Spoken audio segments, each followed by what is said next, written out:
Hello, everyone. Thank you for taking the time to join today. We're going to give a quick moment for everyone to fill in from the lobby so we can start this webinar. I am Ferris Ellis of InfoPrime. And for those of you who aren't familiar with the platform, really quick before we get started, this is Zoom's webinar platform. There is a chat function, which we will be disabling momentarily. There is also a Q&A. So if you have any questions throughout the webinar, please ask. We will try to reserve time at the end to answer them and love to interact with the audience. And with that, I will hand it over to Susanna Cass to kick this off. Thank you. Thank you, Ferris. Hello, everyone. I am so glad to be here today, and thank you again for you taking the time so we can discuss with you about an important topic on a global level. The late breaking news is from the policy development of former Vice President Joe Biden and his Climate and Clean Energy Task Force, who has been working profusely hard and making an announcement just yesterday to invest trillions in clean energy infrastructure. His ambition parallels with what the European Union is discussing as we speak, and data center clearly has been a beneficiary during the COVID-19 pandemic, as we see continued growth in new build of data center and new load growth. Global data center actually before the beginning of 2020 has been growing in numbers and in size for the past 3 decades since I joined this industry as a computer scientist gal in the 70s. Today, the digital services is part of our life. It's enabled by all the data center and the cloud computing, becoming a necessity to keep our society running. Especially in this time, for a few of us who actually have a mass shutdown for the second time that we all experienced to reduce the spread of coronavirus. So I wish all the audience there be safe, stay healthy, and we're all gonna get through this together. So thank you for joining us today. The fundamental pillars of data center is to be resilient. It's to support people like ourselves so we can access anything, anytime, and stay up in availability of resources, including the energy capacity, and also be elastic to support us human and machine users, which are pushing 40 billion in this decade. And according to the UN report, we will actually have more growth in many new megacities. The topic today for the webinar is Net Zero at Works for Virginia. Our aim is to provide you throughout this seminar series an alternative for affordable, sustainable data center. So the action is now yours to take to be socially responsible. It is a very simple concept and it makes good business sense. So maybe we can go to the slide to take a look at Virginia. And I will introduce you to 2 speakers today who have extensive experience about the Virginia Beach site and extensive experience about carbon-free energy design that would exemplify the UN Sustainable Development Goal. Without further ado, I'd like to introduce you to our first speaker, Lou, who has a phenomenal career over 45 years, Lou. So you must have started at age 1, Lou. For all the extensive work that you have done in enriching the social community to bring forward new and innovative technology to build infrastructure. So it is absolutely a pleasure to actually have you here today to walk us through about how Net Zero can be working for our client. So let's go to the next slide. And Lou, I'll turn this over to you. Thank you very much, Susanna. I'm very, very glad to be here. I didn't start at 1, I actually started at 3. I was a late bloomer. So in Virginia Beach Digiports, we kind of believe that there is a new model emerging in regard to cloud regions and digital hub infrastructures across the globe.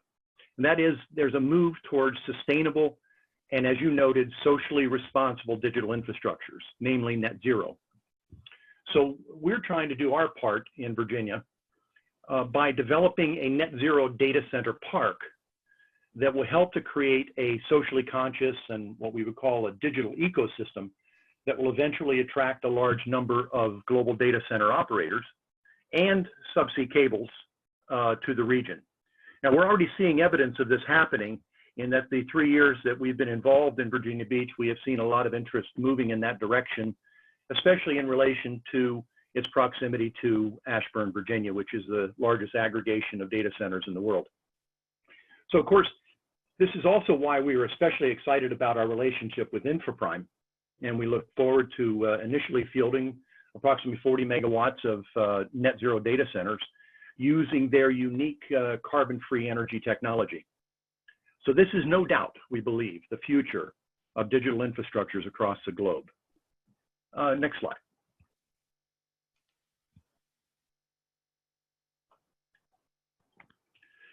So when it comes to power, in Virginia Beach, we have multiple and very attractive renewable options for power in Virginia Beach. In fact, we now have substantial quantities of renewable natural gas that's available as a result of a $500 million investment in biogas supplies that are now in the region.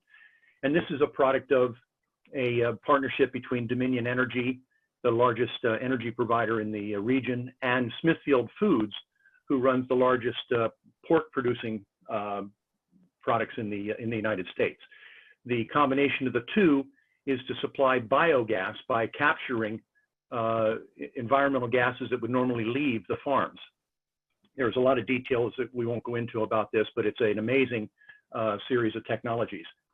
So this new and very high volume supply of biogas, we're talking about approximately 2.5 million metric tons of gas a year.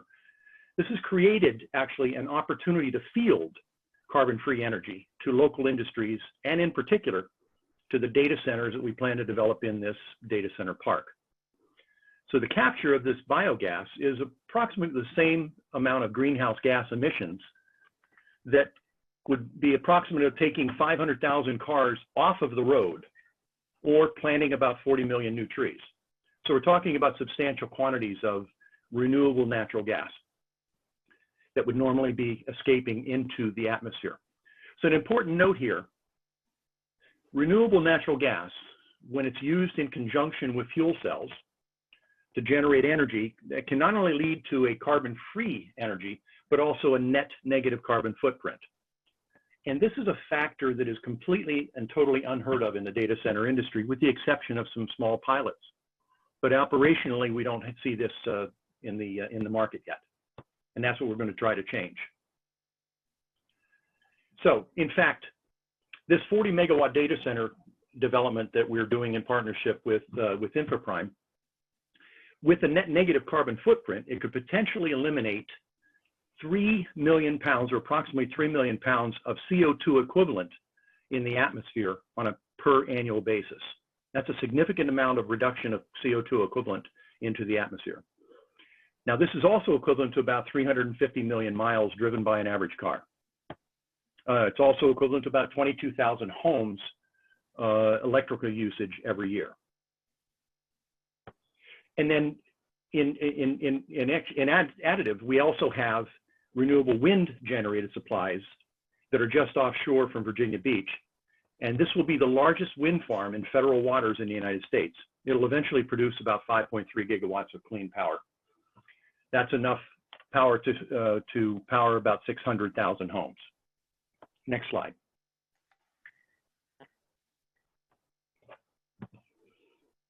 So one of our criteria in our business model is connectivity for siting a data center park. So why Virginia Beach? Well, for one thing, it met all of our criteria for a successful data center park. It had the supplies of carbon-free energy. It had broad interconnectivity, which I'm going to describe. And it also had some really attractive and suitable land for the data center park. So, in fact, the plan to land the first subsea cable in the Mid-Atlantic, announced back in 2016 by Microsoft, Facebook, and Telxius, it really put Virginia Beach on the map. Otherwise, it was a kind of a backwater that not a lot of people in the data center industry were looking at. The second and subsequent cables solidified Virginia Beach as a really important destination now for international or intercontinental connectivity. Now, this connectivity was the initial reason why we targeted Virginia Beach, as this was the first subsea connectivity in the Mid-Atlantic region, and it avoided all of the dense aggregation of other transatlantic cables in the New York, New Jersey, and Florida regions. And that was also important for the diversity of connectivity across the Atlantic. So Virginia Beach, literally sitting on the continental edge in the Mid-Atlantic region, it presented the opportunity to offer low latency connectivity for the businesses, financial markets, and digital cloud centers around the Atlantic Ocean and onto Asia. So now if we come forward about 4 years from 1916 when we first started in the region, the decision to develop in Virginia Beach was definitely validated. In fact, we now have 4 subsea cables. 2 that are operational, Maria and Brusa, Maria being the joint venture between Microsoft, Facebook, and Telxius, and Brusa, which is a Telefonica Telxius cable coming up from Fortaleza, Brazil. Maria, of course, coming across from Bilbao, Spain. And there are 2 additionals under construction. The Dunant cable, which is a Google cable in a joint venture with Orange Telecom of France, coming across from Saint-Hilaire, France. And the SAEX1 cable, which is quite unique in that it's the first cable that's going to come from Africa, in fact, South Africa, Cape Town, to connect directly to the continental United States in Virginia Beach. This cable is also in partnership with Telecom Italia Sparkle. So connectivity in Virginia Beach really opened the door for what we believe is new, clean, and sustainable data centers that can aggregate as well as enjoy this low latency transit to continental Europe, South America, and South Africa. This is almost unheard of type of connectivity that is low latency. So in addition, using a unique network architecture on the park that is designed by one of our colleagues, Lane Patterson, we're going to be able to automate the cross connections amongst the multitude of terrestrial and subsea trunks in the park. This is going to be tremendously important as we begin to populate the park with multiple data centers, and they need a lot of connectivity to the various options available to them, which are many. Next slide. Thank you. So I spoke about the land in Virginia Beach earlier. We were very, very fortunate to be able to locate and secure one of the last undeveloped tracts of land in the city of Virginia Beach. And actually, this land was perfectly suited for data centers. The land is adjacent to the Naval Air Station at Oceana, and it was under a Navy easement due to that proximity of air operations. We were able to work with the Navy to clear all the easement restrictions and develop a proposal for a data center park adjacent to them. So working with the city, we were also fortunate to have the land designated as a technology zone. This was a policy decision unanimous by the City Council that welcomed the development of data centers. So this provides for rapid permitting and rapid zoning of the existing land, which is mostly agricultural land. And we were also instrumental in helping to justify a 10-fold reduction in property taxes on data center equipment. You can't understate this.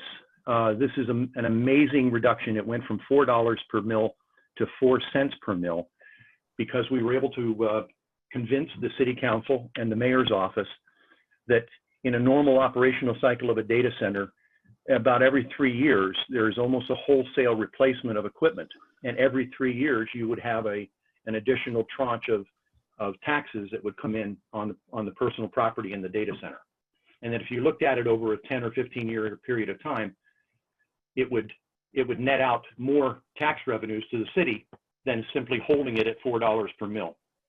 So if you couple that with an aggressive 40%, 40%, 40% accelerated depreciation schedule on the equipment, this made Virginia Beach the most competitive jurisdiction in the Commonwealth of Virginia for data centers. There is no one who stands out more than Virginia Beach. So collectively then, renewable natural gas, carbon-free energy supplies, the tax breaks afforded, investment incentives because we're sitting in a federal opportunity zone, the scalability of the land, and then the sustainability of the architecture that we're proposing, it all results in a triple net total cost of ownership for InfraPrime customers in Virginia Beach, but also other operators in our data center park. We believe this is an uncompromising offer. Susanna, I'm going to turn it back over to you.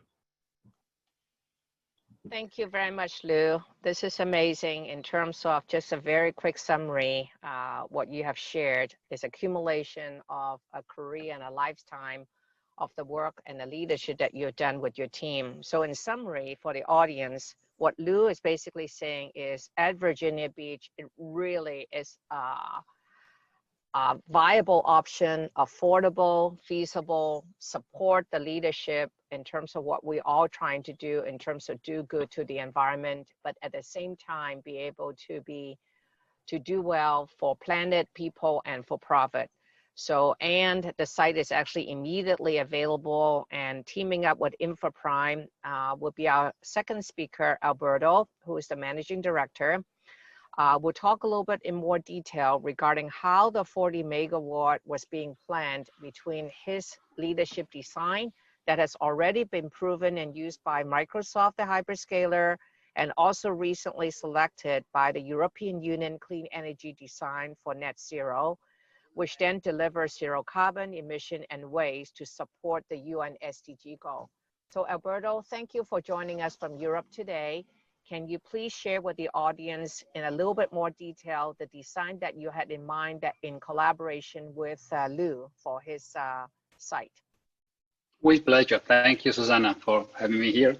It's let's see then how this carbon-free energy architecture and design looks like in practice. Well, what you're seeing on the screen is the layout of an IPM Eco module. Is a 2 megawatt module with 2 megawatt IT load and a PUE of 1.1 to 1.2. Extremely efficient, therefore. This module could be powered by, as we have seen, by wind, by solar, or by renewable gas. We have chosen for this location renewable gas, and we will see later on why we made this choice. This module is powered by fuel cells and renewable gas because of the land efficiency of this solution, which I will show in the next slide. Here, I want to underline that this solution delivers 24/7 renewable power. It is extremely resilient because the module has a dual independent power input, and there is also a dual independent power input, energy input to be more precise, at the site level. As you can see, the primary energy source is the renewable gas. It goes into the fuel cells, the fuel cell turns into power, and that renewable power, which is a net zero power, is the primary source of the module. Okay. The grid acts as a backup. And as you can see, or you cannot see actually, you don't see any backup generators. In every design of InfraPrime, we have eliminated the need for diesel backup generators. And the backup in this case is delivered by the grid. This design is also affordable. It's very important for us that we can couple and we can combine the economic competitiveness, so really affordability of the solution, together with carbon-free energy and the net zero footprint. When all these elements are combined together, then we call it a sustainable cost of ownership. Okay, you see from the footprint point of view that the fuel cell themselves are smaller than the module. It is feasible to build them and to have them on site. Okay. Now, as I said before, why did we choose this particular net zero or renewable energy source for the data center? From a land usage efficiency point of view, you can see from the picture the size different between the 1 megawatt data center, fuel cell, and solar PV. The fuel cells they take 125 times less land than a solar PV. Okay, and solar PV is 40 times more efficient than a wind farm. As you can see, as you could see from the land layout shown before by you, there is no way we can fit so much solar power or wind power on site. Okay, so solar and wind are available in Virginia, but they must be off-site, and therefore the delivery of this carbon-free energy would be dependent on the grid. The fuel cells are the only solutions which can deliver carbon-free energy generated on-site, okay, satisfying both the power requirements and the energy requirements of a data center. Okay, for this is the main reason why we have selected this particular design. And I want to, in the next slide, just underline that in InfraPrime, we have selected different configuration on our carbon-free building blocks, which can be tailored to the requirements of both our customers and of the location to deliver carbon-free energy for net zero data center, like in this case, in the case of Virginia Beach. So I'm very excited to provide this unique opportunity, which is new in Virginia. And with this, I give it back to you, Susanna.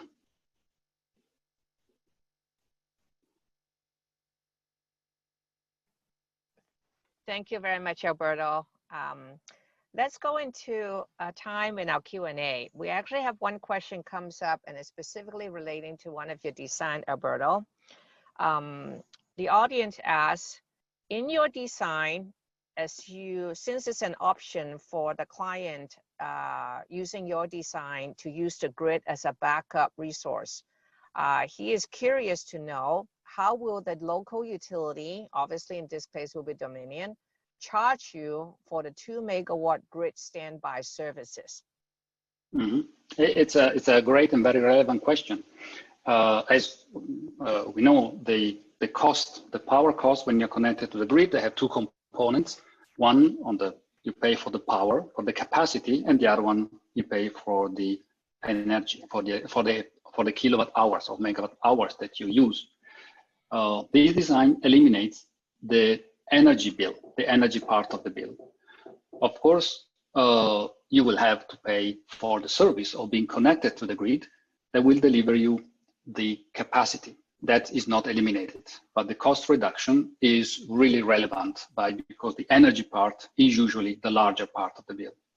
And I want to take this chance, and thank you for the question, to add one thing, that being connected to the grid and having an extra capacity, the data center will be able to bring services to the grid.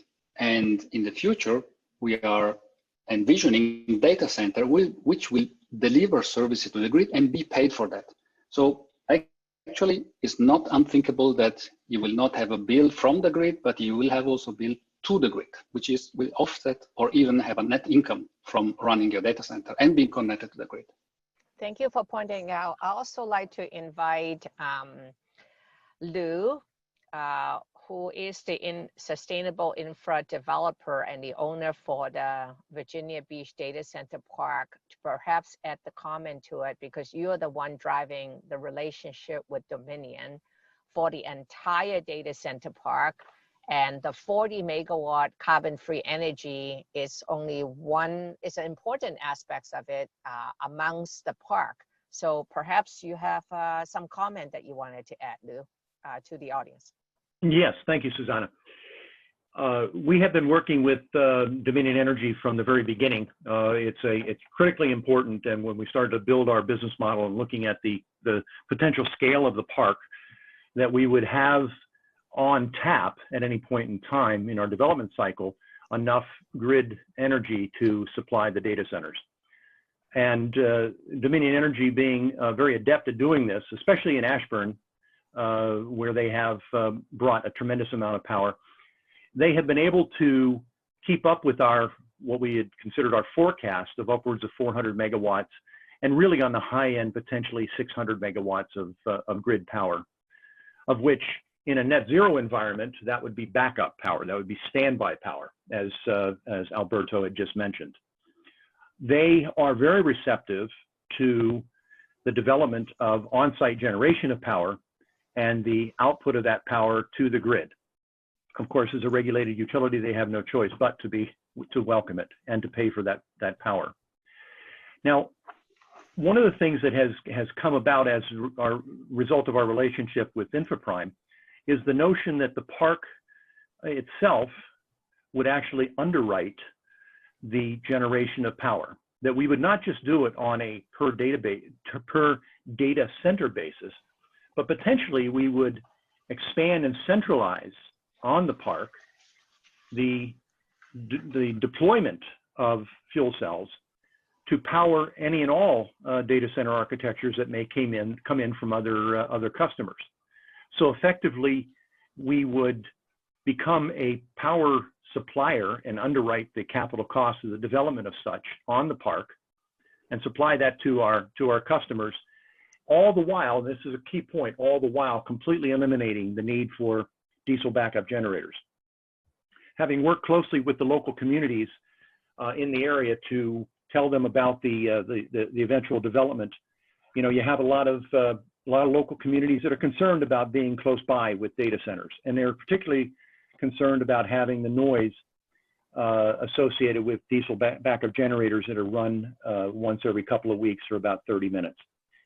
There are ways to mitigate that noise, of course, but it's still a concern for them, as is the nitrous oxide emissions from the diesel generators, though they're only running a short period of time.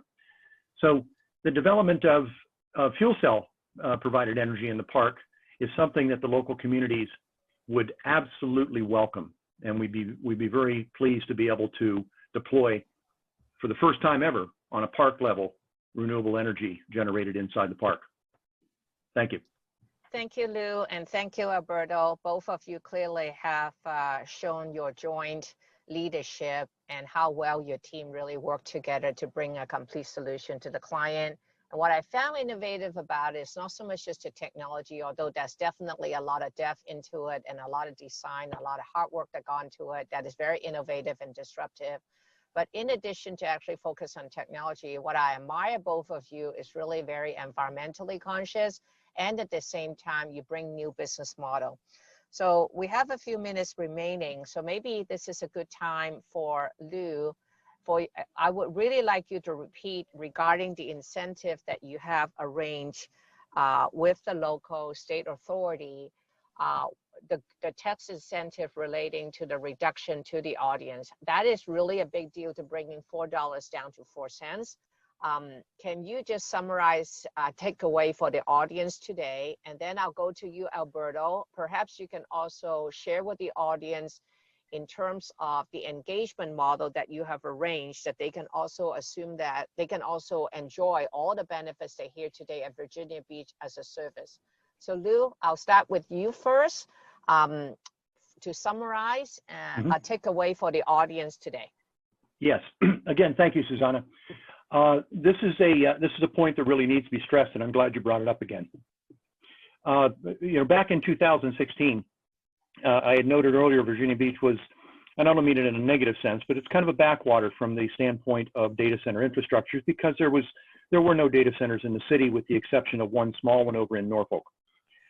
Working with the Office of Economic Development, with the City Council, with the City Planning Commission, and also with the mayor, we were able to educate them, and we did this over multiple months, actually taking them to some of the various data center infrastructure conferences, telecom conferences, to give them a sense of what a data center infrastructure would mean to their jurisdiction. We also introduced to them the fact that for every dollar of incentive that a municipality provides to a data center operator, they get $9.5 back in tax revenue.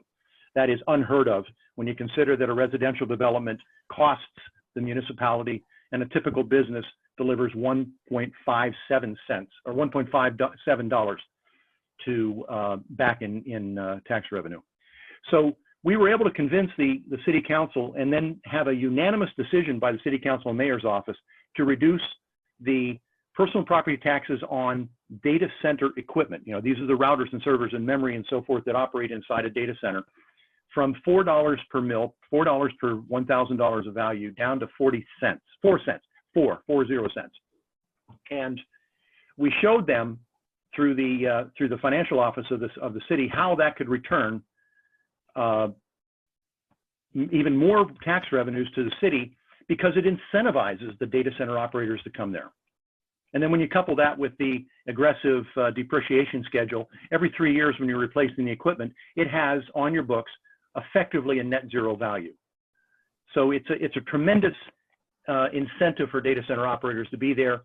And then if you're looking at the investment behind the data centers, being in a federal opportunity zone, you can actually either completely eliminate or substantially reduce your capital gains taxes for any capital appreciation that your investment provides within that federal opportunity zone. So again, it's a great incentive. There's not a lot of sites in the country that can match with this. Of course, I tend to talk it up because I own it. Thank you. Thank you, Lou. That was very comprehensive. So Alberto, I'm going to turn that over to you. And while you're doing that, there was a question coming from the audience. Maybe you can also pick it up and answer it in your summary for the takeaway for the audience. Would the facility team on site need any special skill? Because obviously you're working for some new innovation relating to how fuel cell is incorporated and how it basically works with a distributed power system on site to provide net zero for carbon-free energy data center design. So perhaps you can also answer that question in your summary and your takeaway, Alberto? Yes, with pleasure. First, this question. There, I can confirm having built and sold data centers, fuel cells in my past lives. I can confirm that the maintenance of a fuel cell does not require any special skills more advanced than the skills needed to maintain a diesel generator. I would even state that they're easier to maintain. So no special skills needed. Every good technician can take care of a fuel cells on site. And there are, thousands installed, even more around the world. So the that for that question. Right. So the skill set effectively of what it required to deal with the technology will be documented in a standard SOP, standard procedure for any data center operator. Is that what you meant, Alberto? Absolutely. Absolutely. Okay. Adding the fuel cell does not add any technological complexity. It's a simple device. On the conclusion concluding on summarizing from an InfraPrime point of view, well, with InfraPrime, what we do is we enable the transition to a carbon-free data center. That's our mission. That's what we do every day. In addition to all the carbon-free energy and sustainable design that we have prepared, and the one that we have shown today for Virginia Beach, from a business model point of view, we eliminate the CapEx barrier of all these solutions by offering sustainable data centers as a service. So we do this together with our local partners and financial partners, so that even the CapEx barrier is removed, and any customer can start deploying load as a sustainable cost of ownership tomorrow without thinking about CapEx. So I'd like to thank the audience for joining us today. We're coming up on now half an hour. We're actually a few minutes over, so don't mind us, because there was a lot of material we covered. So thank you, Lou, and thank you, Alberto, for sharing your impressive work. I felt like today, from my perspective, being a member of a Climate 50 and promoting and supporting net zero data center to comply with the UN Sustainable Development Goal, both of you and your strong joint of your partnership really exemplify many of the best practices and excellencies of what we're actually trying to do. So again, thank you very much for taking the time to share with us today on your work. We welcome any audience to continue to send us questions. This recording, as like what Ferris said earlier, will be pre-recorded, and so and our slide will be available for those of you who are interested in getting a copy. I also want to share with you that we'll be back on July 29th. Just like what Lou said, from the robust connectivity from Virginia Beach, he pretty much can connect anywhere around the world, physically and digitally. So next seminar, we'll be talking about net zero for the Nordics, and the emphasis on that one will be how this design for carbon-free energy will utilize the abundance natural resources that is available from Mother Planet, and how it's actually going to go put to use to drive, again, affordability. So with that, I wanted to really thank the audience today, and please try to join us the next webinar, because every participant that comes in, InfoPrime has signed up to be the sponsor to plant a tree. So every tree counts, and everyone can participate. So thank you. Enjoy your rest of the day. Stay healthy. Thank you. Bye-bye.